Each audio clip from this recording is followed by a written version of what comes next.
Oltre 100 produttori, 80 della Liguria più una ventina provenienti da tutta Italia. 2 giorni, domenica 21 e lunedì 22 maggio, per degustare le migliori produzioni vitivinicole e quelle agroalimentari del territorio.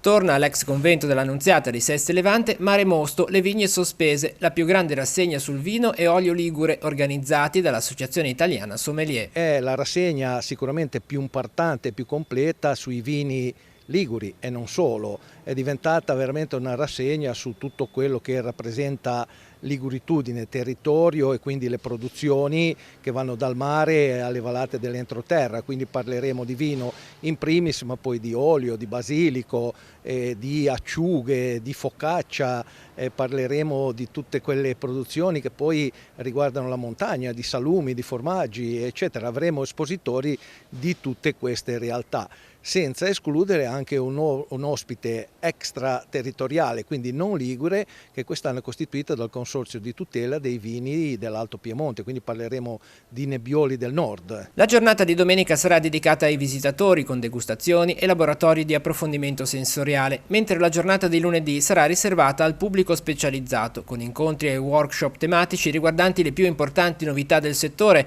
Si parlerà di enoturismo, dello sviluppo delle aziende vitivinicole, ma non solo. Celebreremo i 50 anni della DOC Cinque Terre, nata nel 1973, e per la prima volta metteremo in piedi, in collaborazione con il Consorzio di tutela dell'olio DOP delle Riviere Liguri, un concorso vero e proprio intitolato L'olio di Mare Mosto, quindi sugli oli DOP liguri. E mi sembra che i contenuti siano più che significativi. Faremo un approfondimento sugli spumanti di Liguria, insomma, ultimo grande vino nato a colmare, a garantire una filiera a tutto tondo dei vini liguri.